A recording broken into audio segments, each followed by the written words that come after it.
Bonjour à tous et bienvenue à l'Institut des Libertés pour un nouveau délit d'opinion, comme d'habitude avec Charles Gave, ici présent. Cette semaine, une fois n'est pas coutume, nous allons évoquer plusieurs sujets. D'habitude, j'aime bien avoir au moins un fil conducteur pour vraiment avoir une émission complète sur un sujet. Et là, je me suis dit, il n'y a pas un sujet particulièrement qui me semble complet. En revanche, il se passe quand même des choses dans le monde. Et par conséquent, je voudrais évoquer plusieurs choses à la fois aujourd'hui. Et je voudrais... ça va être confus. Hein. Voilà, ça va être un petit peu confus, mais c'est pas grave. J'ai toute confiance dans nos auditeurs pour bien réagir et sauter d'un pied à l'autre pour bien comprendre où l'on va. Le premier sujet que je voudrais évoquer, c'est le nouveau pape, puisque nous avions commenté la mort du dernier, François Ier, donc. Et donc, ici, il s'agit de Léon XIV, donc premier pape américain dans le sens de nationalité américaine de l'histoire, qui a été élu. Premier, c'est quel ordre aussi déjà? C'est un augustinien, c'est ça? Donc, c'est le premier pape augustinien aussi de l'histoire. Autrefois, nous disions janséniste, d'ailleurs, c'est vous qui m'avez appris. Une dérivation des augustiniens. Mais les augustiniens, attendez, ça doit remonter au 8e siècle, quelque chose comme ça. Ça remonte à loin. Et il me semble, je parle sous... René Girard, qui était un très grand esprit dont on a souvent parlé ici, etc., comme on le félicitait sur tout ce qu'il avait trouvé, il disait, vous savez, il y a les 2/3 de ce que j'ai trouvé qui étaient déjà présents dans Augustin, dans Saint-Augustin. Donc, c'est très intéressant parce que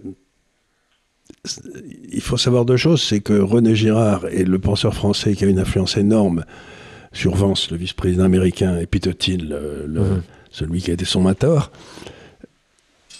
Et donc, on a un pape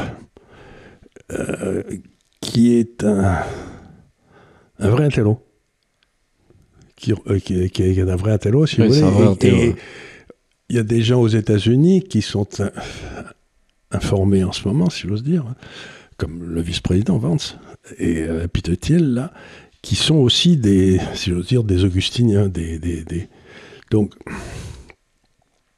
c'est intéressant parce qu'il y a eu deux grands-pères de l'Église, c'était Saint-Augustin et Saint Thomas d'Aquin, quoi. L'un, c'était Aristote, l'autre, c'était beaucoup plus mystique. C'est intéressant de voir que il y a des... On peut définir les papautés presque par leur le grand intellectuel qu'elles suivent, quoi. C'est marrant. Et là, on sait qu'il est plus augustinien que... Pourtant, il a fait des thèses aussi sur Saint Thomas d'Aquin. Donc, mais enfin, je veux dire, c'est intéressant parce qu'on voit à quel point, finalement, cette unité de la pensée chrétienne, quoi, qui remonte à 2000 ans, quoi. Voilà, ce que je voulais dire, c'est intéressant parce que moi, je l'ai regardé. D'abord, il a une bonne tête. Ensuite, il a l'air modeste. Il avait l'air ému, ce qui était toujours un peu ratant. Il va devoir payer des impôts aux États-Unis, le pauvre. Ouais. C'est vache. J'imagine que le salaire du pape, ça doit pas être énorme, non? Alors là, je ne sais pas du tout quel salaire du pape. Je crois qu'ils ont une franchise, les Américains, quand ils sont à l'étranger, qui gagnent de $250 000 par an ou un truc comme ça. Donc, ça m'étonnerait que le salaire du pape soit de $250 000 par an. Oui, je pense pas non plus. Il y a peut-être il faut peut-être rajouter les services à la personne autour. Oui, alors ça, pour le coup, à mon avis, c'est conséquent, mais sinon, le salaire, alors là, j'en ai aucune idée. J'en ai aucune idée, ça doit pas un chèque, un évêque ou un prêtre, c'est pas très bien payé, il n'y a pas de raison que le pape soit bien payé. Ouais, c'est clair. Et alors, je trouve qu'il y a une sorte de...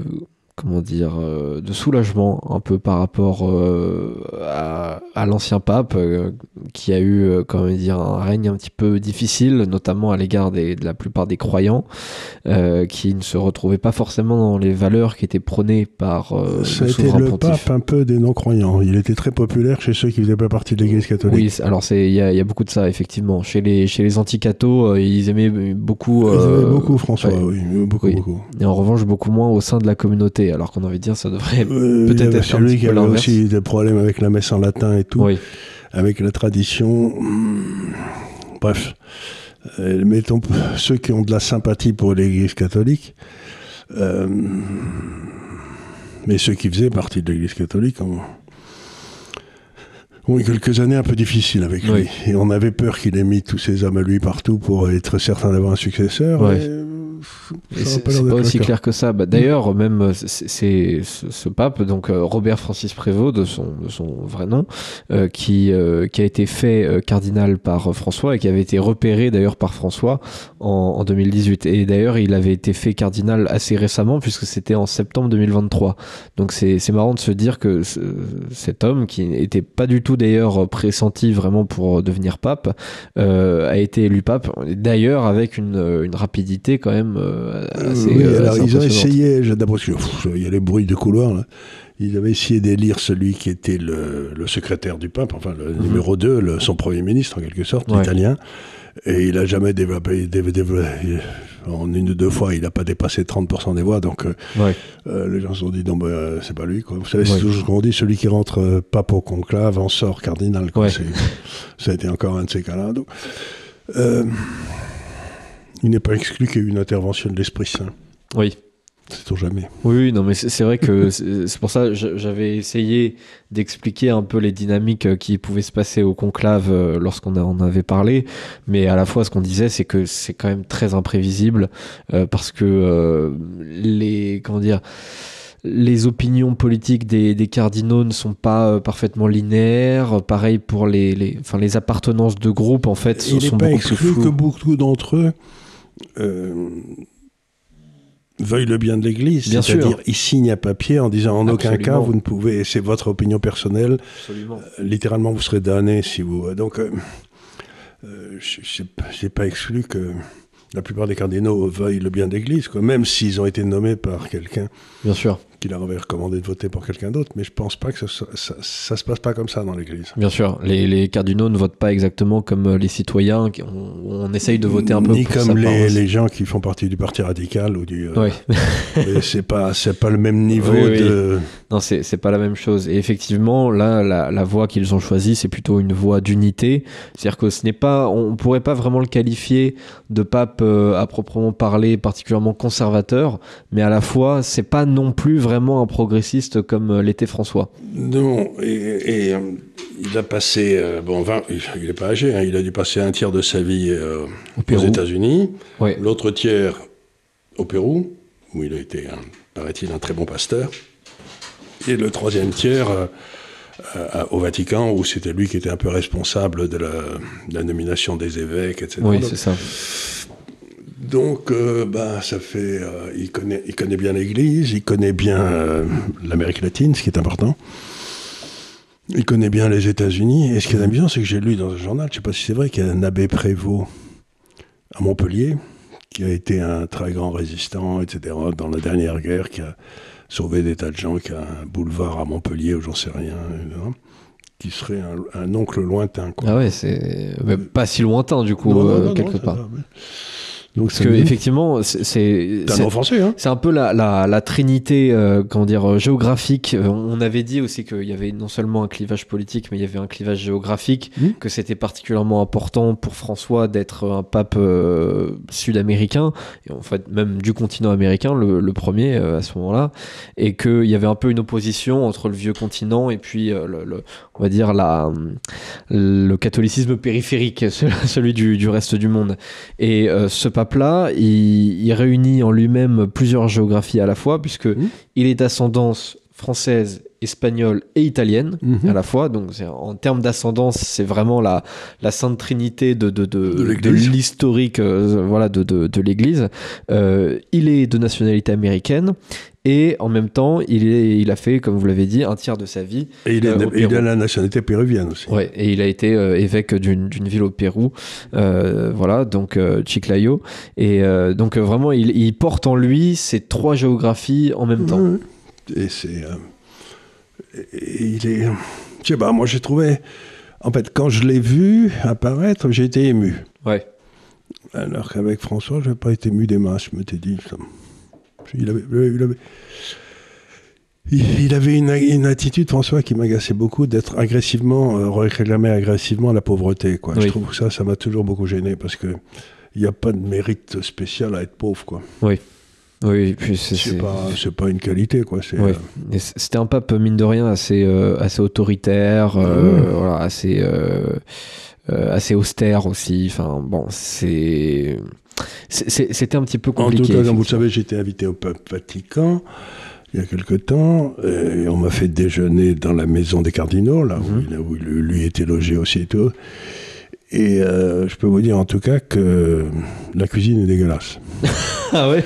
Ah oui, ils vont pas vous donner pas cardinal pour la qualité de la cuisine au ouais. Vatican. Ah non, non, c'était vraiment pas mangeable. Pourtant, c'est dommage parce que quand même, à Rome, c'est pas compliqué de bien manger, quoi. Ben non, c'était ça qui avait d'étonnant. Je me disais, non, un chien, non, mais c'était juste mauvais, quoi. Ouais. Il y avait un poisson qui était mauvais, il y avait tout qui était mauvais, quoi. Les fruits étaient pas mûrs, enfin, je sais pas. Alors j'ai dit, bon, je veux bien qu'on soit pas sur Terre pour rigoler, mais quand même, le Christ... On n'est pas obligé de souffrir non plus tout le temps. On n'est pas obligé de souffrir. Et le Christ, il passait sa vie à table, et il buvait des bons coups, et il y avait des jolies femmes autour de lui, donc faut pas rigoler, quoi. C'était toujours beaucoup plus sympathique pour le Christ. Il était toujours invité par des gens pas convenables. Ouais. Les pharisiens étaient très fâchés parce qu'ils ne l'invitaient pas. Faut peut-être réformer un petit peu la cuisine du Vatican à ce moment-là. Ah oui, ça me paraît essentiel. C'est peut-être un effet collatéral de la papauté de François. Peut-être qu'il a demandé à ce que la cuisine soit mauvaise. La cuisine est trop bonne, il faut absolument la rendre mauvaise. Écoutez, faire des pastas quand même, à Rome, ça doit être faisable, quoi. Et je me dis aussi que le conclave devait vraiment avoir pas mal confiance en lui parce que c'est un pape plutôt jeune quand même, oui, 69 ans, c'est-à-dire qu'on peut lui donner peut-être 15-20 ans de pontificat. En tout cas, c'est un pape qui est là pour longtemps, et donc il peut prendre des positions à long terme si vous êtes toujours pareil, si vous êtes là pour 3-4 ans, vous essayez de faire ce qu'il faut faire, mais en fait, vous n'êtes pas... Tandis que là, on gère les affaires il a le temps, s'il veut labourer profond, il pourra labourer profond. Voilà. Oui, effectivement. Et précédemment, un des papes les plus jeunes aussi de ces derniers siècles, c'était évidemment Jean-Paul II, qui lui avait été élu, je crois, à 58 ans, et qui donc est resté aussi un temps certain au Vatican. Qui a beaucoup marqué l'Église. Quel homme. Et qui, pour le coup, on disait que François était plus apprécié des non-catholiques que des catholiques. Pour le coup, Jean-Paul II était grandement apprécié et des non-catholiques et des catholiques. Oui. Et il a converti un nombre de gens considérable. Et alors, certaines personnes ont essayé d'identifier un petit peu les opinions politiques de ce nouveau pape, Léon XIV. Alors, déjà, première chose... Léon XIV, qu'est-ce que ça veut dire s'appeler Léon, se revendiquer de cette... Ce que dit lui-même, c'est... il y a un Léon XIII qui avait écrit De Rerum Novarum, là, qui était la grande encyclique. Et ce qu'on ne dit jamais dans cette encyclique, sur lequel 2 papes ont écrit ensuite des encycliques, 2 commentaires sur cette encyclique, c'était Pie XII, qui pour les 40 ans avait écrit une encyclique sur De Rerum Novarum, pour 50 ans, pour les 100 ans, il y avait Centesimus Annus de Jean-Paul II, et c'était l'encyclique dans laquelle l'Église prenait note de la croissance de l'économie, enfin du système capitaliste qui s'était mis en place, et de son opposé, le système communiste, et disait que le système communiste était totalement inhumain. Et condamnable, c'était une saloperie, c'était condamnable dans son essence, c'était abominable et tout. Et c'est ce qu'avait répété Pie XII, c'est ce qu'avait répété Jean-Paul II. Et donc, ça veut dire, s'il prend le truc de Léon XIII, qu'il accepte le monde moderne, mais qu'il n'accepte absolument pas le relativisme. C'est un pape... qui accepte la modernité, mais qui n'accepte pas les déviations de la modernité. Voilà. Donc, moi, je sais pas, je suis assez content. Ouais. Oui, non, mais comme j'ai dit... Ça n'a aucune importance, d'ailleurs. Oui. Je suis content ou pas, ça, c'était pas le but. Mais je veux dire par là... mais en l'occurrence, on n'est pas mécontent, effectivement. On n'est pas mécontent. Je me sens... Vous savez, quand vous avez... Même si vous n'êtes pas un très bon catholique, parce que ça n'existe pas, vous êtes, mettons, intéressé... Avoir le pape qui, dans le fond, professe des idées que vous aimez pas, c'est difficile. Hein. C'est pas agréable dans la vie de tous les jours. Vous dites, mais non, je suis pas d'accord avec lui, mais bref. Tandis que celui-là, je me sentirais un peu comme quand j'étais avec Jean-Paul II ou... Mais d'ailleurs, il faut dire aussi, il est docteur en droit canon. Et le droit canon, c'est quand même assez important parce que ça veut dire qu'il mesure l'importance de la parole d'un pape.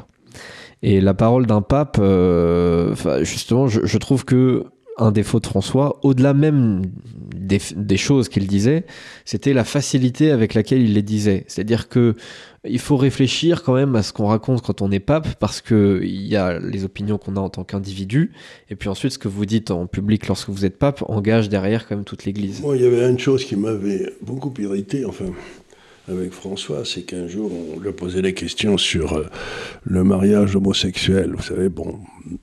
Et il avait dit « Qui suis-je pour juger ?» Et, bon, c'est une réponse...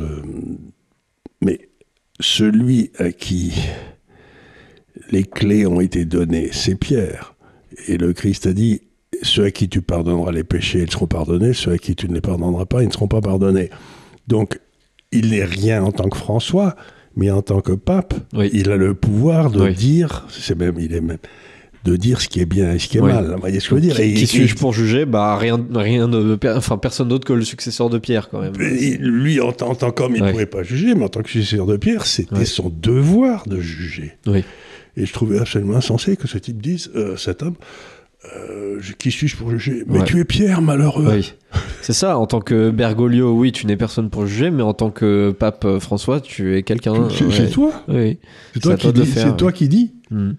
Oui, puis encore une fois, c'est un peu une façon d'accepter le relativisme. C'est-à-dire qu'on peut dire ça sur absolument tout. Voilà. Qui suis-je pour juger ? Voilà. On se défile. Voilà, on peut accepter le trafic de drogue, on peut accepter l'avortement. Les pauvres enfants ont faim. Voilà. Donc il faut que je fasse du trafic. Donc tout ça, ça m'agaçait beaucoup parce que c'est comme tous les jésuites, ils voulaient ramener l'Église dans le monde. Mm-hmm. Or, l'Église n'est pas dans le monde, elle est à côté du monde, mais elle n'est pas dans le monde. Donc quelqu'un qui veut ramener l'Église dans le monde, ça m'agace. Oui, c'est ça. C'est comme ce qu'on disait l'autre fois, c'est que des institutions qui sont dans le monde, il n'y a que ça. Et le principe de l'Église, c'est justement qu'elle doit être un petit peu en dehors du monde. Je l'ai dû raconter 10 fois, mais ce que disait Bernanos, c'est que l'Église avait son gréement dans les étoiles et sa coque dans la merde. Enfin, voilà. Mais c'est vrai. C'est ça l'Église, c'est un gréement dans les étoiles, et puis malheureusement elle est aussi dans la vie de tous les jours, mais c'est pas la vie de tous les jours qui fait l'Église, c'est le gréement dans les étoiles, enfin c'est la combinaison des deux. Ouais. Et là, dernièrement, on avait un peu coupé le mât pour renforcer la coque. Et, voilà, pour vous expliquer qu'il y avait que la coque. Ouais, c'est un peu ça. Alors deuxième sujet, absolument rien à voir, ce qui se passe au Cachemire, donc l'affrontement en fait entre l'Inde et le Pakistan. Donc la semaine dernière, des affrontements ont débuté à compter du 7 mai. Ce conflit quand même latent autour du Cachemire existe depuis plus de 70 ans, depuis 1947 au moins, mais les affrontements directs sont quand même très sporadiques. On a une marmite, on a l'impression qu'elle est pleine mais qu'elle déborde pas, ou presque jamais. Il y a quand même eu 7 ou 8, il y a combien, 6 ou 7 guerres entre le Pakistan. Oui, ils se mettent sur la gueule régulièrement. Oui, c'est ça, mais à chaque fois, oui, c'est absolument. Et donc le 22 avril, un attentat terroriste dans la ville de Pahalgam sous administration indienne a fait 28 morts. Il est commis par un groupe islamique soutenu par le Pakistan. L'Inde, en réaction, suspend le traité des eaux de l'Indus, ferme la frontière d'Attari et annule le régime de visa avec le Pakistan, sachant que le premier point, c'est-à-dire la suspension partielle des eaux de l'Indus, est quand même le plus important. Le 7 mai, l'Inde lance l'opération Sindoor, frappant des infrastructures considérées comme terroristes au Pakistan, tuant 31 personnes. Le Pakistan a ensuite riposté en ciblant des bases indiennes. Et des dommages collatéraux ont commencé à survenir, notamment sur une mosquée et sur un complexe éducatif. Et ce week-end, annonce d'un seul coup d'un cessez-le-feu. C'est d'ailleurs Donald Trump qui l'a annoncé. On avait vraiment l'impression que personne, mais alors personne tout autour, que ce soit les États-Unis ou que ce soit même la Chine ou toutes les puissances un petit peu adjacentes, la dernière chose dont elles avaient envie, c'était qu'il y ait une guerre à ce moment-là, surtout entre deux puissances nucléaires. Voilà, deux puissances nucléaires. Alors là, c'est très embêtant parce que, comme vous le savez, on a beaucoup dit que le futur appartenait au triangle Moscou, Pékin, Delhi. Alors bon, ça c'est un grand triangle. Et des Américains, Brzezinski, etc., les démocrates, étaient persuadés qu'ils pouvaient provoquer la Russie autant qu'ils voudraient, jamais il y aurait d'alliance avec la Chine. Parce qu'ils étaient ennemis pour toujours à mort. Bon. Donc ils ont provoqué. La Russie est rentrée en Ukraine. Et à ce moment, la Chine a pris le parti de l'Ukraine, et avec la Corée du Nord, etc. Donc, première défaite morale des États-Unis, ils croyaient qu'il n'y aurait jamais d'alliance entre la Russie et la Chine, il y en a eu un. La deuxième chose, c'est que les Américains étaient tout aussi persuadés qu'il n'y avait aucune possibilité d'alliance entre l'Inde et la Chine, puisqu'ils se mettent sur la gueule pour un petit bout d'Himalaya qui est là-haut, dont tout le monde se contrefout. Et puis, on voyait très bien, ce que j'ai essayé de montrer ce matin avec Emmanuel, là, on voyait très bien que l'Inde était doucement en train de rentrer dans ce que j'appelle le cercle de Valérie Pieris. Vous savez, cette espèce d'endroit où, avec les monnaies qui commencent à s'ajuster. Bon. Donc l'Inde se rapprochait visiblement du point de vue financier de la Russie. Pardon, de la Chine. Et c'était insupportable. Donc, si je devais faire une hypothèse osée que je ne peux pas prouver, je dirais que la CIA a trouvé ça insupportable. La CIA a donné l'ordre au Pakistan de foutre le mardier pour essayer de casser ce rapprochement entre l'Inde et la Chine. Et que Trump a commencé par dire « moi j'en ai rien à foutre, c'est pas mon problème ». Puis il s'est rendu compte ensuite de qui était derrière, c'est-à-dire une fois de plus la CIA. Et il a fait le nécessaire pour que ça s'arrête, quoi. Donc, chaque fois que la paix commence à éclater quelque part, si j'ose dire, vous vous rendez compte, il y a toujours quelqu'un qui vient avec, par exemple, l'attaque d'Israël en octobre 2023, c'est le 7 octobre, là, si vous voulez, d'un seul coup, on était en train d'aller vers les accords d'Abraham, il allait se passer, etc. Paf, il y a d'un seul coup. Donc, je crois qu'aux États-Unis, et peut-être en Iran aussi, il y a des gens qui ne veulent pas entendre parler de la paix. Oui.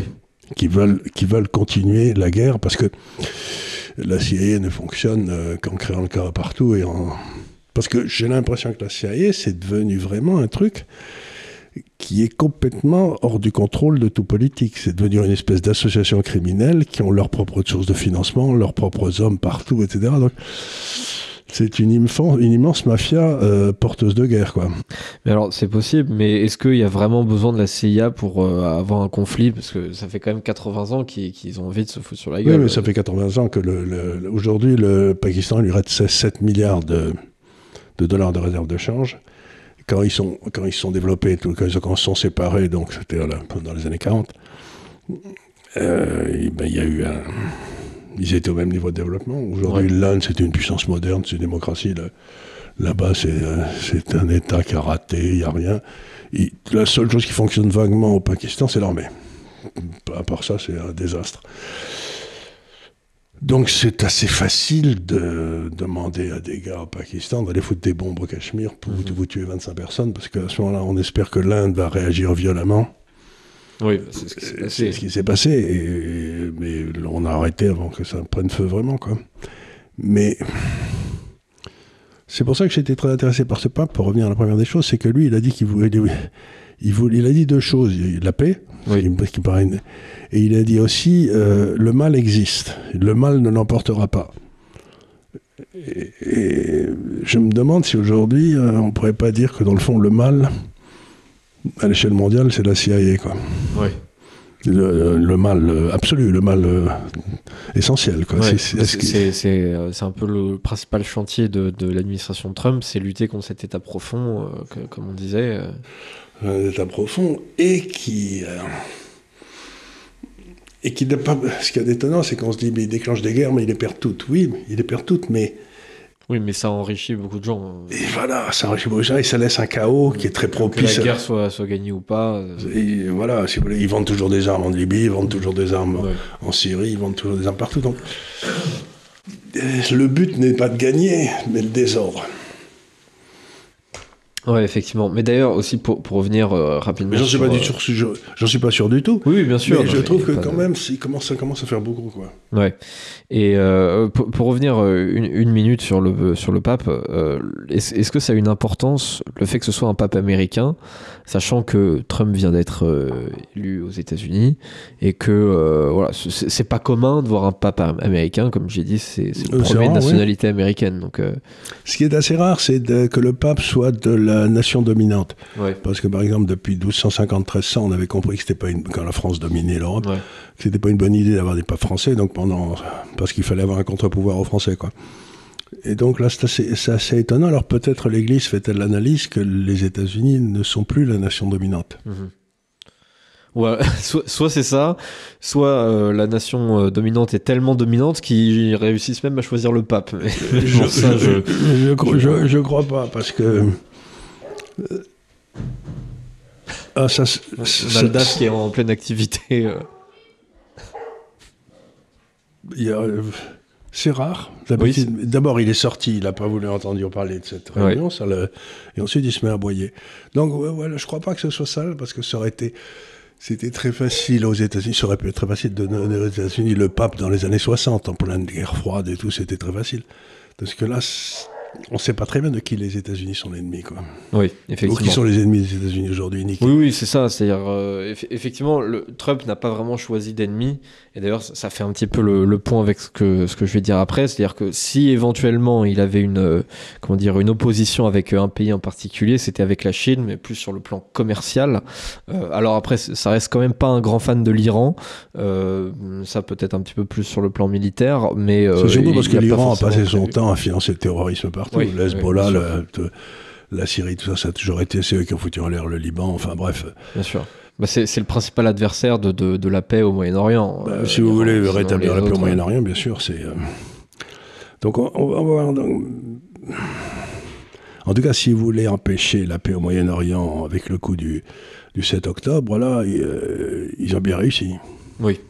Parce qu'on ne peut pas dire que les choses soient améliorées depuis. Hein. Si vous étiez gazaoui, ou otage, ça n'a pas été un bon moment. Oui, c'est clair. C'est clair. Bah, c'est sûr, il y a tout un chantier, enfin toute une situation à rétablir pour Donald Trump. Et là-dessus, à mon avis, il ne serait pas opposé. D'ailleurs, je crois qu'il a émis l'idée ce week-end. Il ne serait pas opposé à l'anéantissement des infrastructures militaires iraniennes de la part d'Israël en tant que proxy un peu de l'armée américaine, quoi. Oui, mais c'est un sacré pari, hein, parce que... Ouais. Je sais pas s'il faut moi personnellement je crois que ce qu'il va essayer de faire c'est d'essayer d'avoir arrivé à un truc où je vais dire peut-être une ânerie, les États-Unis se débarrassent de Netanyahou et les Iraniens se débarrassent des mollahs. S'il y a un deal, ça devrait être celui-là, quoi. Ouais. Il paraîtrait que Donald Trump, qui quand même historiquement s'entend plutôt bien avec Netanyahou, on a de plus en plus marre de ce dernier, qu'apparemment il est peut-être un petit peu trop dur dans ses demandes, et que Trump voudrait peut-être avoir quelqu'un d'un peu plus calme et malléable. Oui. Parce que Netanyahou, c'est quand même visiter l'Égypte et ses pyramides, quoi. Vous savez jamais où ça va s'arrêter, l'expansion d'Israël, quoi. Donc... Oui, non, c'est sûr que la volonté d'expansion d'Israël. C'est bien de vouloir avoir une zone de sécurité autour de soi, mais c'est aussi une menace derrière à la sécurité du pays, parce que c'est ce qui provoque aussi. Plus vous écartez du centre, plus ça devient difficile à maintenir, parce qu'il faut donc. Il me semble qu'il serait temps que peut-être Israël passe à un autre modus operandi, mais à condition qu'on débarrasse Israël des mollahs, quoi. Oui. Enfin, oui, oui. l'Iran des mollahs. Et derrière, je voudrais évoquer aussi la relation entre la Chine et les États-Unis, parce que ça, on l'a quand même pas mal commenté, tout ce qui s'est passé en termes de tariffs, de droits de douane. Donc d'abord, l'annonce des droits de douane avec le Liberation Day, et ensuite le canal vraiment spécifique à la Chine, où alors qu'il avait annoncé une pause des tarifs de 90 jours, il avait dit pour tout le monde sauf pour la Chine, et même pour la Chine je les augmente, et Xi Jinping répondait en augmentant à son tour, et à chaque fois c'est monté jusqu'à 154%, 145% pardon, ce qui voulait plus rien dire, voilà, côté américain, c'est-à-dire et 125% côté chinois. Autant dire on arrête les relations commerciales directes entre la Chine et les États-Unis, quoi, et tout allait passer par un pays tiers qui lui allait récolter une partie du pactole, quoi. Et donc ce qui est pas évident, parce que vous savez, pour que d'abord les relations étaient immenses, ouais, et sûr. Ensuite il faut avoir des ports, il faut avoir des routes, etc. Parce que le port de Shanghai, si vous voulez, c'est un monstre. Et même si Hanoï s'y colle, même si le Vietnam s'y colle, il faudra 30 ans pour qu'ils bâtissent des infrastructures suffisantes. Parce qu'il faudra amener les produits de Chine au Vietnam, puis de Vietnam dans un port. Ce port devra être gigantesque. Ensuite, les gens verront que ça vient de Chine, donc ils gueuleront aux États-Unis. En fait, c'était déjà le cas. Il y a énormément d'importations, d'exportations du Vietnam vers les États-Unis qui en fait venaient déjà de la Chine, qui avaient déjà des droits de douane. Mais à mon avis, j'imagine que les capacités du Vietnam étaient déjà pleines. Ce que les gens ne comprennent pas, c'est que la Chine est extraordinairement bien organisée à cause des infrastructures qu'ils ont faites, qui sont toutes neuves. Donc, autrefois, vous aviez de la production en Chine que dans les ports, sur la côte. Et puis, ils ont fait des infrastructures qui rentraient dans les terres pour aller chercher les grandes villes qui étaient dans les terres. Et donc, vous avez des systèmes de transport des marchandises qui sont absolument prodigieux, qui vous amènent ça du milieu de la Chine directement à Shanghai en une journée ou deux. Puis là, ça va sur un bateau, c'est tout automatisé, ça part. Donc, vous n'imaginez pas le côté logistique incroyable qu'ont développé les Chinois. Donc, ils sont des années-lumière devant tout le monde. S'ils pouvaient faire ça pour l'Inde, ce serait bien d'ailleurs, ça aiderait. Oui, c'est sûr. Et alors, donc on était à ce pinacle-là avec les droits de douane complètement délirants. Et d'un seul coup, des escalades. Donc là, ce week-end, Scott Bessent, donc secrétaire du Trésor américain, a rencontré son homologue à Genève pour conclure un accord préliminaire. Donc cet accord prévoit une réduction temporaire des tarifs douaniers et la mise en place d'un mécanisme de dialogue régulier pour éviter de futures escalades. Donc c'est-à-dire que les tarifs qui étaient de 145% côté américain passent à 30%, et ceux qui étaient à 125% côté chinois passent à 10%. Et ça aussi, c'est pour 90 jours. Et en plus de ça, Trump a dit qu'il allait de nouveau discuter avec Xi Jinping pour de nouveau faire des accords commerciaux. C'est important parce qu'en effet, on met en place un système de discussion permanent, ce qui est toujours une bonne chose. Bien sûr. Mais le vrai problème de la Chine aujourd'hui, c'est que sa monnaie est grotesquement sous-évaluée. Si vous prenez la parité des pouvoirs d'achat, c'est-à-dire le prix du McDonald's, là. Voilà, c'est-à-dire que en toute logique, si on était dans une économie véritablement logique, la monnaie devrait monter de 50%. Voilà, on irait acheter des Big Mac à Shanghai et puis on irait les revendre, je sais pas où, en Europe, aux États-Unis. Voilà, mais là on peut pas le faire ça. Mais si vous voulez, il y a ce qu'on appelle l'indice Big Mac, c'est pour voir de combien les monnaies sont sous-évaluées. Bon ben, le Big Mac, il doit être à, je sais pas, à $3 à Shanghai, et il doit être à $6 à Berlin, quoi. Donc, la monnaie chinoise est grotesquement sous-évaluée. Ils ont l'appareil industriel le plus performant du monde. Ils ont les capacités, ils ont les ingénieurs, ils ont tout. Maintenant, ils ont une énergie aussi qui est très abondante, puisqu'ils sont en train de monter une centrale nucléaire et à charbon comme des fous. Et leur monnaie est bloquée à 7 depuis des années. Donc vous ne pouvez pas vous empêcher de penser qu'elle devrait être à 5,5, quoi. C'est-à-dire, elle est passée de 7 à 5,5, ça ferait un an et demi. Enfin, il faut réévaluer la monnaie chinoise, parce qu'aujourd'hui, leurs excédents des comptes courants, de la balance commerciale, est d'à peu près 1100 milliards de dollars. C'est-à-dire, ça fait 4% des exportations mondiales. Les excédents chinois font 4% des exportations mondiales. C'est monstrueux. C'est monstrueux, ouais. C'est même pas envisageable. Donc, quand je regarde ces excédents chinois, je ne comprends pas. Je me dis, mais comment comment peuvent-ils espérer que ça va continuer à monter, quoi? Vous voyez ce que je veux dire? C'est-à-dire que c'est-à-dire qu'en fait, à terme, ils vont juste aspirer toute la richesse mondiale et ne rien en faire derrière, quoi. Ben, s'ils aspirent la richesse mondiale et puis qu'on les paye en dollars et que ces dollars sont bloqués dans des banques à Hong Kong et qu'on n'en fait rien, c'est-à-dire qu'ils nous appauvrissent et ils s'enrichissent pas. Oui. Et donc ils achètent moins à l'extérieur. Donc on se dit, mais c'est un système imbécile. Oui. En principe, le système capitaliste marche si celui qui est très efficace voit sa monnaie monter, comme les Suisses. Imagine les Suisses, si leur monnaie n'était pas montée, ce serait effrayant pour personne pour acheter un produit suisse tellement.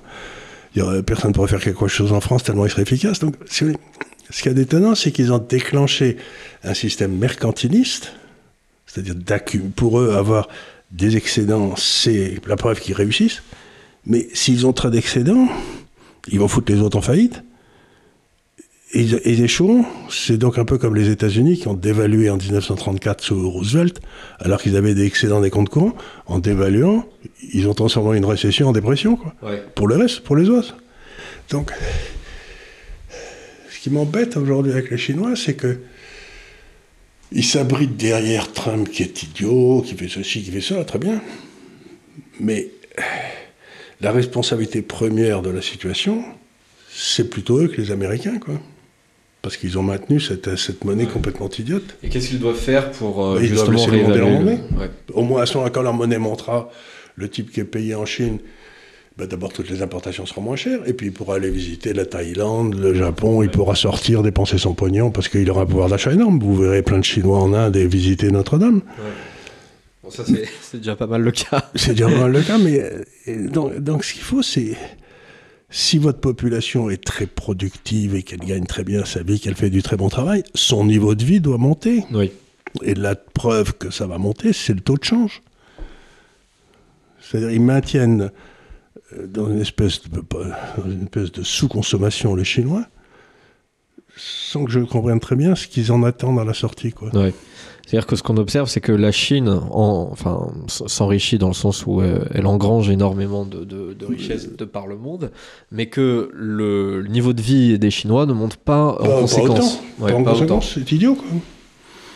C'est idiot, Donc, là, il y a un déséquilibre qui est monstrueux, c'est ce déséquilibre de la balance commerciale chinoise, quoi, qui est tout simplement insensé. Ouais. Qui aspire plein de richesses du monde. Et qui détruit les appareils industriels des autres pays, en étant maintenu à ce niveau-là. Ben oui. Oui, c'est ça, parce que derrière, il y a aussi... il y a plus de voitures. Si le yuan se réévalue, si la monnaie chinoise se réévalue, derrière, ils vont forcément moins exporter. Ben, ils vont moins exporter, ils vont plus importer, ils vont moins exporter, et surtout, ils seront obligés de faire ce qu'ont fait les Suisses, c'est-à-dire vers des actifs de plus en plus... efficace, enfin cher, à forte valeur ajoutée. Et derrière, d'autres pays vont pouvoir aussi exporter vers la Chine, qui aura du coup un marché de consommateurs beaucoup plus important qu'il ne l'est aujourd'hui. Un peu comme ce qu'est le marché américain aujourd'hui, d'ailleurs. Mais voilà. Donc, le vrai problème aujourd'hui, c'est que on a bloqué les taux de change un peu partout dans le monde, en Europe, toutes les bêtises et tout bon. Et aujourd'hui, la Chine, ça fait quoi, 4-5 ans qu'elle est à 7,1, 7,2 yuan par dollar. Bon. Mais il devrait être à 5. Mais ils ont tout fait pour l'empêcher parce que je ne sais pas pourquoi. Donc ils ont une espèce de... Si vous voulez, c'est l'équipe où il n'y a que des cadors au foot, là, les meilleurs joueurs du monde, et qui veut jouer qu'en 3e division, quoi. Oui. Ben évidemment qu'ils gagnent la 3e division. Oui. Mais c'est le moment où il faut sortir l'équipe et aller les faire jouer contre les grands, quoi. Oui, oui. Assumer vraiment un statut de puissance évolué, quoi. Mais d'accepter que sa monnaie monte, quoi. Oui. Oui. Ils sont plus le Zimbabwe, hein. Donc là, il y a quelque chose chez eux, un blocage que je m'explique mal, parce que c'est un blocage intellectuel, c'est-à-dire qu'ils pensent que cet argent que ces gens ont gagné en Chine, qui a ensuite été laissé en dehors, à Hong Kong, etc., ce serait dangereux de le redonner aux Chinois. Parce que peut-être ils viendraient plus libres, plus indépendants, ils commenceraient à gueuler, j'en sais rien. Ouais. Donc il y a quand même...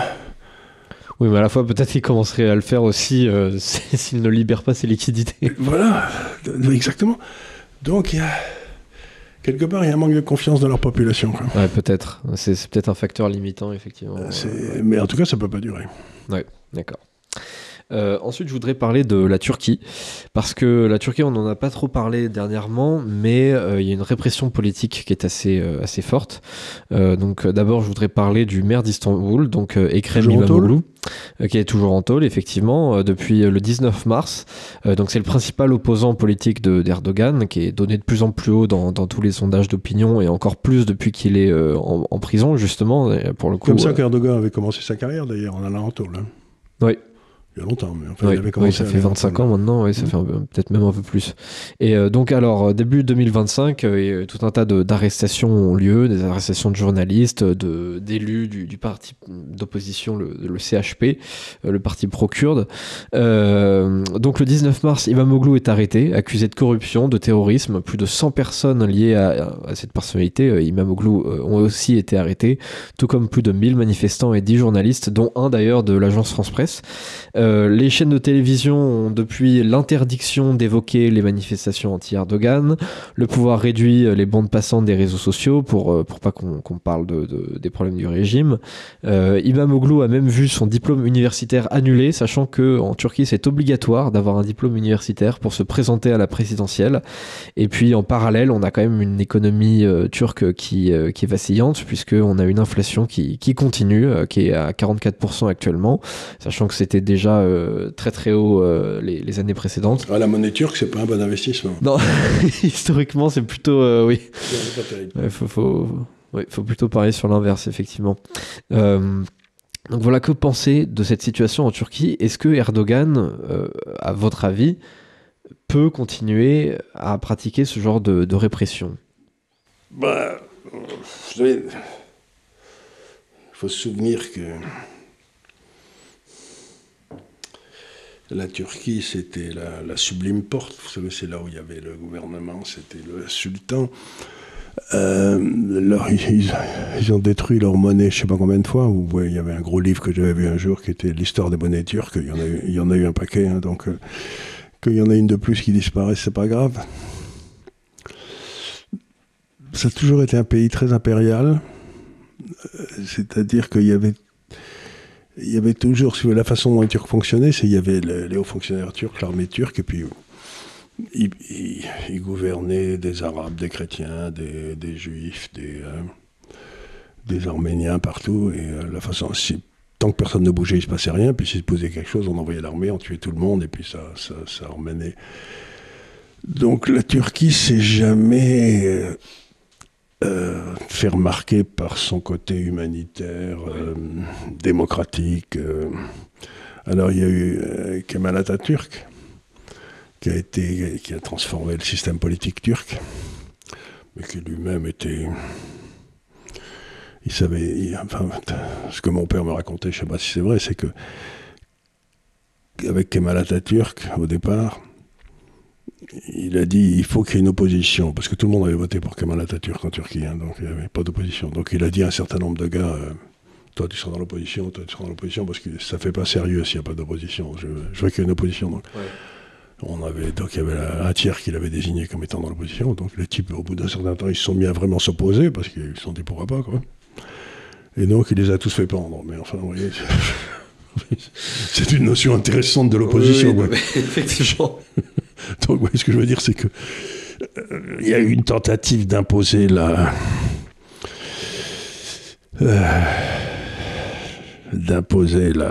démocratie en Turquie, mais enfin, ça a toujours été un ras des pâquerettes, il n'y a pas eu une... Et la vraie puissance en Turquie, ça a quand même été toujours l'armée. C'est donc...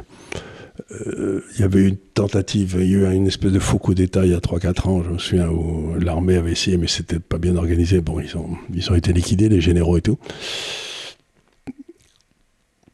Donc la vraie question, c'est est-ce que Erdogan continue à avoir le soutien de l'armée. Je pense que oui, quand même, en grande partie. Et de la justice aussi. Et de la justice, globalement, il a l'armée et la justice. La justice, ça n'a jamais gêné personne en Turquie. C'est un... Non, mais du coup, oui, il a les juges, un certain nombre de on s'en juges. fiche un peu, mais c'est la justice qui a retiré le diplôme universitaire de voilà, mais ça, c'est pour se faire bien voir. Mais par contre, j'ai vu que le mouvement kurde, à la limite de la Syrie et de la Turquie, qui faisait la guérilla depuis 40 ans, c'était dissous. Ouais. Donc, à partir du moment où il n'y a plus, mettons qu'il n'y ait plus l'ennemi kurde, là, qui en veut à l'intégrité territoriale de la Turquie, à partir du moment où vous avez plus de Kurdes, ça va devenir peut-être plus difficile pour Erdogan de rester, quoi. C'est ça, en fait. Si vous n'avez pas d'ennemis extérieurs qui cristallisent l'unité du pays... Et qui maintiennent l'unité de l'armée. Voilà, exactement, en disant, regardez, moi je suis le rempart contre cette menace extérieure. Bah, s'il n'y a plus cette menace extérieure, bah, la menace, elle va venir de l'intérieur, finalement. C'est-à-dire que les gens vont dire, bon, ben nous, on n'a pas vraiment besoin de... je sais pas, de recevoir des coups de pied dans le derrière de l'armée tous les jours quand on passe. Donc, et puis en plus, la Turquie, c'est un drôle de pays parce que vous avez, bon, ce qu'on appelle les Stamboulotes, les habitants d'Istanbul, qui sont tous des Européens, non, si j'ose dire normaux. Enfin. Puis vous avez les paysans en Anatolie. Oui, c'est très différent. Qui sont, alors les Stamboulotes, ils avaient 1 ou 2 enfants, et puis là-bas, ils en avaient 7 ou 8. Et donc, la démographie est partie à quitter Istanbul pour aller vers les paysans d'Anatolie. Si la démographie commence à baisser chez les paysans d'Anatolie, ce qui est probablement le cas. Ce qui est le cas, oui, absolument. Et donc, ça risque de rééquilibrer. Donc.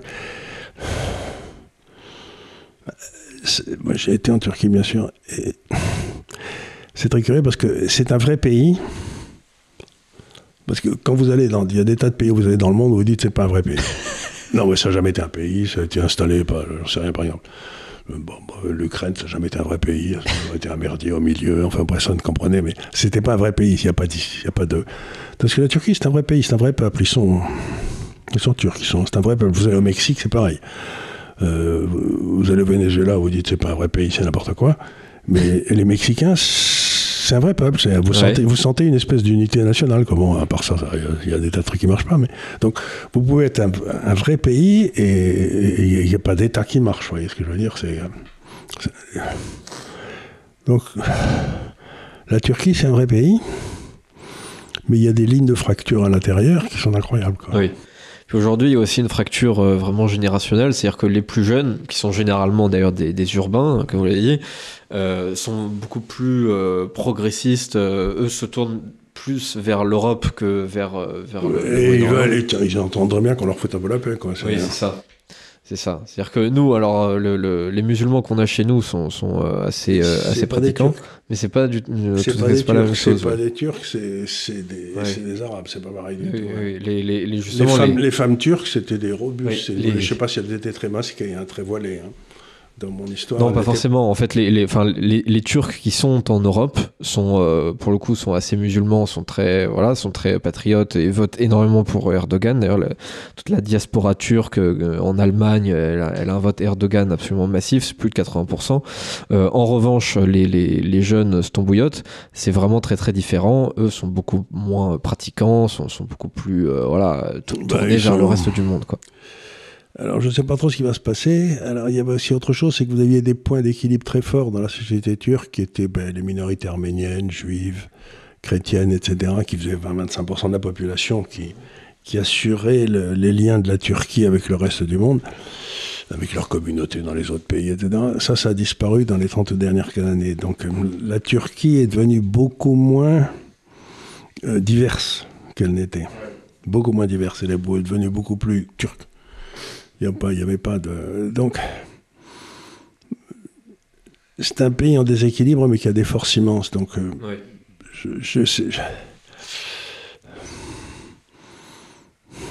je me fais pas trop de soucis pour la Turquie, mais je me ferai un peu plus de soucis pour la démocratie turque. Vous voyez ce que je veux dire ? Je suis pas certain que dans le turc de base, la liberté de la presse soit... le premier sujet, quoi. Oui, non, ça c'est le moins qu'on puisse dire. 90% des chaînes de télé au moins sont contrôlées directement par l'État et l'État il sert bien la vis. c'est comme en France, alors. C'est pas si loin que ça finalement. Bon, enfin, quand même en France on a le droit de parler des manifestations, mais bon, oui, c'est bien sûr en France, parfois on donne des leçons de démocratie à d'autres pays. C'est clair que parfois on a peut-être plus de leçons à recevoir qu'à donner. Après, on n'est pas encore au niveau de la Turquie, je trouve, en toute honnêteté. Faut dire, Marine Le Pen n'est pas encore tout à fait en prison, elle n'est pas bon. Ah, attendez, mais ça viendra, je n'en doute pas, c'est en cours d'acceptation. C'est en cours d'amélioration, ça. Ouais, absolument.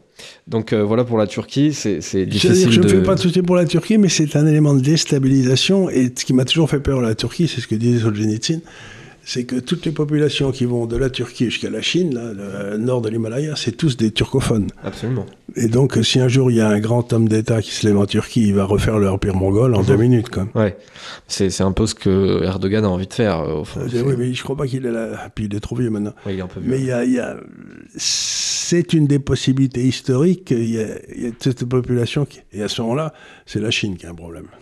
Oui. On en discutait il y a quelques semaines, effectivement. C'est la Chine qui a un problème. Donc,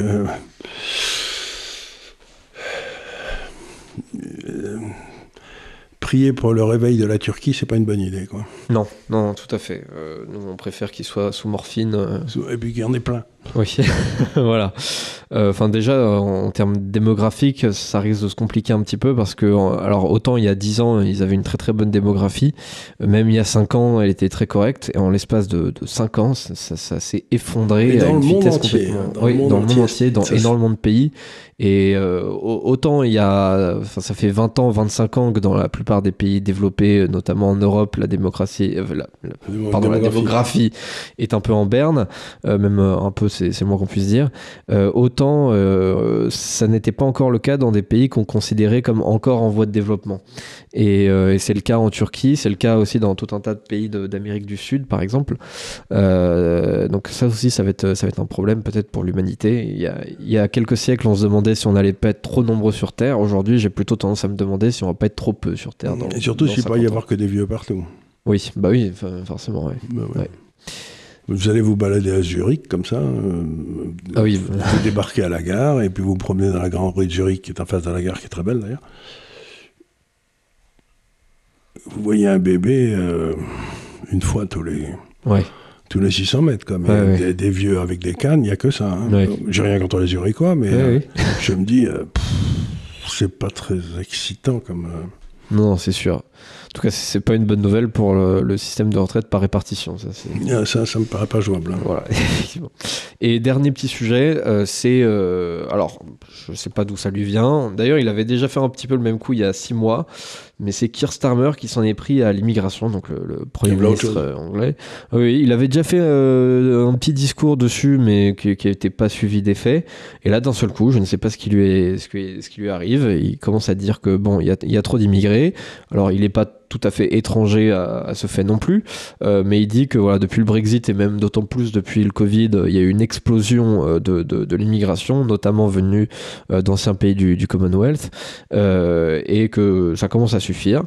Et donc, il a formulé quelques annonces. Déjà, l'instauration d'un seuil de compétence de l'immigration, c'est-à-dire qu'il faut avoir au moins un diplôme pour avoir un visa. Augmentation de la taxe sur les employeurs lorsqu'ils font travailler des immigrés, c'est-à-dire qu'il expliquait que cette taxe, elle n'avait pas bougé depuis 2017 et qu'il n'y avait pas de raison. Augmentation du niveau requis en anglais aussi pour venir vivre en Grande-Bretagne. Ça va être dur pour les Écossais, hein. Et pour les Gallois. Augmentation du temps passé sur le sol anglais pour avoir la nationalité qui passe de 5 à 10 ans. Et fermeture de la voie des visas pour soins. Donc voilà, il annonce tout un tas de mesures qui sont destinées à limiter l'immigration. On sent que Farage est passé par là, quoi. On sent qu'il y a 25% d'intention de vote pour Farage. 33% les dernières. 33% dans certains sondages, effectivement, ça va entre 25 et 30, quoi, globalement. Et je tiens à rappeler quand même que Keir Starmer, le premier truc qu'il avait fait lorsqu'il était arrivé à Downing Street, c'était révoquer le protocole d'accueil de migrants par l'intermédiaire du Rwanda, qui venait tout juste d'être décidé par le conservateur précédent. L'idée, c'est que si on trouvait des gars et qu'on ne savait pas d'où ils venaient, on les mettait dans des avions, on les menait au Rwanda où il y avait des camps de concentration. Voilà, en gros, le temps qu'on étudie leur dossier. Et ça pouvait prendre du temps. Ça pouvait prendre du temps. Enfin, je pense que l'idée, c'était surtout d'être dissuasif. C'est-à-dire que jusque-là, vous alliez en Grande-Bretagne, puis ensuite on étudiait votre dossier, donc vous étiez content, vous étiez déjà sur place. Alors que si on vous dit que d'abord il faut passer par le Rwanda, vous dites bon, je vais aller ailleurs. Voilà. Ou je vais rester en France. Voilà. Parce que faut vous dire un truc, c'est que tous les gars qui arrivent en Angleterre, si j'ose dire, ils passent par la France. Là, donc ça va pas régler nos problèmes. Ça, s'ils arrivent là et qu'on les empêche de passer de l'autre côté, ils vont rester chez nous, non? Oui, bien sûr. C'est pour ça qu'en réaction, il faut nous aussi... Vous croyez que M. Mélenchon va dire il faut arrêter tout ça aussi, comme M. Starmer est en train de le faire? Ouh, je pense pas. Je pense que Mélenchon, on va appuyer sur l'accélérateur. Vous savez, on sait jamais. Un homme politique, ça se transverse vite. Donc, je me dis que peut-être M. Mélenchon, si M. Starmer, qui était un gauchiste invétéré qui n'avait aucun caractère et qui a trouvé qu'il n'y avait jamais assez d'immigrés, décide qu'il y a trop d'immigrés, peut-être que Mélenchon va voir la lumière. Ouais. Après, Mélenchon a déjà fait le chemin inverse, où lui, il n'était pas forcément très fan de tout ce qui était islam, etc. Il refusait catégoriquement d'utiliser le terme islamophobie il y a de cela 10 ans, en 2015. Et depuis, il a beaucoup changé. Moi qui fais du grec, vous savez, quand j'étais petit, parce que comme j'étais dans des bonnes écoles de jésuites, on faisait grec et latin. C'est difficile le grec. Ils écrivent pas pareil en plus. Ouais, moi j'ai fait du latin et il y en avait qui faisaient du grec, alors j'étais pas particulièrement jaloux. Non, moi j'ai fait du grec aussi. Et phobos, ça veut dire la peur. Donc islamophobie, ça veut dire avoir peur des musulmans. Oui. Mais moi qui suis né dans les pays arabes et qui ai vécu dans les pays arabes, etc., je vais vous dire un truc, j'ai très peur des musulmans. Oui, mais alors, Phobos, maintenant on en a fait une condamnation. On sous-entend que c'est un peu une peur irrationnelle. Irrationnelle. Ouais. Moi, par exemple, je suis né à Alep, il y avait 50% de chrétiens à Alep en 1945. Quand je suis né en 1943, quand je suis né, il en reste 1%. Donc, il me semble que peut-être les chrétiens, d'excellentes raisons au Moyen-Orient, d'être phobique des musulmans. Si vous êtes libanais... Historiquement, on a des raisons de penser que plus il y a de musulmans dans un pays, plus le pays devient musulman, et plus le pays devient musulman, plus les autres minorités, qui étaient autrefois peut-être des majorités qui sont devenues des minorités, vont être amenées à devenir encore plus minoritaires, voire à disparaître. Vous avez qu'à voir les Coptes en Égypte, etc., qui étaient quand même tout à fait majoritaires, et qui sont les Égyptiens de départ, si je veux dire, qui étaient chrétiens. Donc, avoir peur de la religion musulmane me paraît un truc parfaitement normal. Je ne vois pas pourquoi me faire traiter d'islamophobe, c'est-à-dire que j'ai la trouille de la religion musulmane. Oui, j'ai tout à fait la trouille de la religion musulmane, et contrairement à la plupart des autres, je la connais et je sais pourquoi j'ai la trouille. Donc je dis simplement en passant, c'est que islamophobe, c'est comme si vous étiez raciste. C'est pas que vous êtes raciste, ça veut dire que vous êtes au courant de la réalité, quoi. Ça, c'est pas être raciste. Oui. Ce qui échappe d'ailleurs même à la volonté d'énormément de musulmans, qui individuellement, eux, ils n'ont pas forcément envie que le pays devienne musulman, islamique, mais même sans le concours de leur volonté, par la force des choses, historiquement, c'est ce qui se passe, quoi. Dans tous les pays musulmans. Ceux qui ne sont pas musulmans, ils n'ont pas toujours voix au chapitre, quoi, même assez rarement. Assez rarement. Donc voilà, c'est que la réalité, c'est ce que disait... Jacques Ellul, qui était un homme très éminent, qui était un sociologue, qui était aussi l'un des patrons de l'Église protestante de France, un théologien, enfin bref. Il disait, il était farouchement pour l'immigration en France, disait-il, il faut accepter tout le monde, il disait, sauf les musulmans. Parce que leur société est fondée sur la violence. Toute leur civilisation est fondée sur la violence. Donc, on ne peut pas accepter des gens chez nous qui sont sur la violence. Donc, ils disaient, acceptons toutes les populations asiatiques et tout. Je suis assez d'accord. Ouais. Mais est-ce que la société musulmane est une société qui peut se mélanger à une autre? C'est une question qu'on devrait poser en France. Oui, non, mais c'est clair qu'il y a des civilisations, des cultures qui sont plus ou moins solubles. Les frontières de l'islam sont sanglantes partout. C'est pas en Inde, ça va pas. Partout. Oui, ben, on vient d'en parler. En Chine, ça va pas. Nulle part, ça va, quoi. Donc il y a peut-être quelque chose de spécial avec eux, je dis. Et demander à ce qu'on fasse une étude, est-ce que, par exemple, Ellul, il avait reçu le grand... le patron de la mosquée au Caire, vous savez qu'il y a la grande mosquée arabe, là, un peu le Vatican du coin, et ils avaient fait 4 ou 5 jours de débat à Bordeaux, c'était il y a 30 ou 40 ans, pour savoir si l'islam était compatible avec la démocratie. Et Ellul et c'était le grand mufti, je ne sais plus quoi, avaient dit non, c'est pas compatible. Ouais. Donc, si les savants de la religion musulmane vous disent que l'islam n'est pas compatible avec notre système démocratique, peut-être on devrait y prêter attention, je sais pas. Ouais.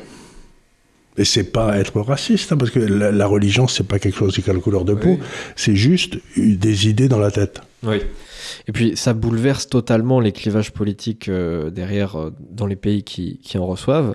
C'est-à-dire que c'est un peu le prolongement d'un raisonnement de Lee Kuan Yew. Lee Kuan Yew a observé comment se comportaient les systèmes de jury dans la justice aux États-Unis. Et il a observé que le problème de ce système-là, c'est que ça marche dans une société qui est assez homogène, parce qu'on réfléchit surtout en tant qu'individu, avec ses intérêts plutôt personnels. Du coup, on réfléchit surtout en termes d'intérêts économiques. Mais lorsqu'on commence à avoir une société multiculturelle, on réfléchit en termes d'intérêts de communauté. Et ça avait été particulièrement... Il faut savoir qu'à Singapour, il y avait des musulmans, il y avait des Chinois, voilà. et il y avait des Indiens. Voilà. Il y avait les 3 races. Et donc, c'est pour ça que Lee Kuan Yew voulait pas de système de jury dans la justice de Singapour, parce qu'il disait, sinon, en fait, chacun va juste juger en fonction de sa communauté. Ça a été un petit peu illustré, d'ailleurs, avec l'affaire O.J. Simpson, où on voyait que, globalement, d'ailleurs, il y a plein de vidéos là-dessus, c'est complètement dingue. On voit des gens qui réagissent dans la rue, devant des télévisions, etc., en fonction de leur groupe. Voilà, en fonction de leur groupe ethnique. Et on se dit, on peut pas avoir une justice qui se fondent là-dessus, et il y a le prolongement de ce fait-là sur la démocratie, c'est-à-dire que pareil, de la même manière qu'on décide... On l'a vu dans la police, aujourd'hui, la police étant blanche et les victimes étant souvent noires, voilà. Si vous voulez, on l'a vu, le Black Lives Matter, c'était quelque chose qui était de porter un peu un jugement dans leur essence sur la police, c'est-à-dire cela était dans leur essence non coupable, et cela était par essence coupable. Ça, si vous voulez, vous ne pouvez pas avoir de jury à ce moment-là. Ouais. C'est ça. Et on voit, par exemple, en France, les musulmans votent très massivement pour Jean-Luc Mélenchon. Dès le premier tour, c'est 80-90% du vote musulman, ça va à Jean-Luc Mélenchon. Il n'y a pas de hasard. Et du coup, on peut, à juste titre, s'attrister des questions de politique, d'identité, etc. Mais elles deviennent, par la force des choses, existantes et même proéminentes à partir du moment où on a... Mais la gauche ne peut plus être majoritaire en France si elle n'incorpore pas... Bah oui. Les troupes de Mélenchon. Bien sûr. Donc ça veut dire que la gauche est obligée de prendre Mélenchon. Bien sûr. Parce que sinon, jamais ils seront au pouvoir. C'est clair. Et d'ailleurs, Mélenchon, autrefois, il y a 10 ans, 15 ans, il était plutôt opposé au rapport Terra Vita. Non, c'était Terra Nova, pardon. Terra Nova, qui disait globalement, la gauche, elle doit observer l'immigration, elle doit se concentrer sur les peuples qui viennent d'ailleurs et pas sur les petits Français, quoi. Et Mélenchon, au départ, était plutôt opposé à cette stratégie. Et il a essayé pendant un certain temps d'aller voir les Français de la campagne, etc. Et en fait, ce qui en ressort, c'est qu'il n'aime pas le peuple français. Il commence à penser que c'était des idiots. Le peuple français s'intéressait beaucoup plus à ce que disait Le Pen que ce que disait Mélenchon. Oui. C'est ça, au départ, c'est ce qu'il a essayé de faire. Il a essayé de reprendre un petit peu les, entre guillemets, fâchés mais pas fachos, quoi. Mais il a vu que même ça, il n'y arrivait pas. Et que donc, il a commencé à aller voir les cités. Et il a commencé à voir que c'était beaucoup plus facile de prendre des votes là-dedans, quoi. Et ça nous laisse dans une situation très difficile en France où finalement, vous avez béton que la gauche fasse 50 et la droite fasse 50 pour simplifier les choses. Dans les 50 de gauche, vous en avez 15 qui sont donc d'origine ethnique. Et ça veut dire que la gauche ne peut plus gouverner sans Mélenchon. Bah oui, bien sûr. Donc, aux prochaines élections présidentielles, ils vont tous s'embrasser sur la bouche en disant « aimons-nous à nouveau ». Oui. C'est sûr. Bien sûr, bah c'est ce qu'ils font à chaque fois, hein. C'est ce qu'ils ont fait en 2022, c'est ce qu'ils ont fait en 2024, alors même que pendant toute l'année qui avait précédé, ils s'étaient mis sur la gueule, et les Glucksmann, etc. de ce monde, jusqu'au jour de la dissolution, détestaient Mélenchon, et ils avaient tous des problèmes avec la France Insoumise, et ils critiquaient absolument tous la France Insoumise, et au moment où c'était devenu une nécessité, ils se sont tous alliés à la France Insoumise. Et aujourd'hui, tant qu'il y a cette immigration-là, ça reste une nécessité pour eux, parce que c'est pas Glucksmann qui va attraper le vote des cités, quoi. Donc ils en ont besoin. Donc on a ce problème, si vous voulez, qui a existé dans beaucoup. C'est ce qui a foutu en l'air le Liban. C'est-à-dire à partir du moment où il y a 2 millions de Palestiniens qui ont été virés de Jordanie, et puis qui sont arrivés au Liban, le Liban, qui était une société multiconfessionnelle qui tenait en équilibre instable, il a sauté, il a disparu. Ouais, tout à fait. Donc, ce qui est une bonne... C'est-à-dire qu'il faut bien se rendre compte que les équilibres qu'on pense stables dans nos sociétés vont pas être maintenus. C'est ce que je dis aux gens, c'est... Vous pensez que... Regardez, par exemple, les États-Unis ont bombardé la Serbie, là, avec Clinton, pendant 78 jours de suite. Hein, et ensuite, les États-Unis ont séparé le Kosovo de la Serbie, le Kosovo qui était l'endroit d'où les Serbes venaient, c'était où il y avait une minorité serbe, puis il y avait une majorité albanaise. Et donc, on peut s'imaginer qu'il y a certaines portions de France qui se retrouveront avec 60-70% de majorité qui ne seront pas d'origine française, qui se révolteront, et à ce moment-là, qu'on nous forcera à nous séparer de ça. C'est-à-dire qu'on n'est plus du tout certain d'avoir l'unité de la République. Non, pas du tout, évidemment. Je sais pas. Donc, ce que je veux dire par là, c'est que les Serbes ne s'attendaient pas à ce coup-là, parce que pour eux, le Kosovo, c'était c'est là où ils avaient pris une branlée par les Turcs, c'était le cœur de leur pays, quoi. Donc, le fait que c'est toujours été français ne veut pas dire que ça le restera, quoi. Oui, absolument. Mais encore une fois, je ne prends pas de jugement de valeur, je dis... C'est ce qui se passe quand les populations changent. Absolument, c'est parfaitement logique. Et on ne peut pas chérir les causes tout en déplorant les conséquences. Voilà, c'est le truc de Bossuet, oui. Exactement. Et là, dans ma petite ville, à Montfavet, là, vous savez où j'ai une maison, j'ai vu que le curé de Montfavet, il a été attaqué par 4 personnes qui voulaient brûler son église. Quoi. Ouais. À Montfavet, chez moi. Ouais. À côté d'Avignon. Oui. Oui, c'est sûr, ça fait bizarre, dit comme ça. Tu me dis, tiens, voilà autre chose. Ouais. C'est une très jolie église, église gothique, XIIIe siècle, roman, enfin, pas roman, provençal. Très jolie église, très très belle. Ouais, elles sont jolies, les églises de la région. Ah oui, tout est beau là-bas. C'est mignon. Voilà, donc, oui, nous sommes dans des périodes de changement de plaque tectonique, là. Donc, oui, c'est clair. S'il y a bien une chose qui est certaine, c'est que les choses ne seront pas demain ce qu'elles sont aujourd'hui. Ni ce qu'elles ont été hier, non, c'est fini ça. Exactement. Voilà, j'ai bien aimé cette émission, une semaine un petit peu en vrac, avec 5 sujets différents. Parfois c'est un peu nécessaire de faire comme ça. Sur ce, je vous remercie bien sûr d'avoir été attentif pour cette émission.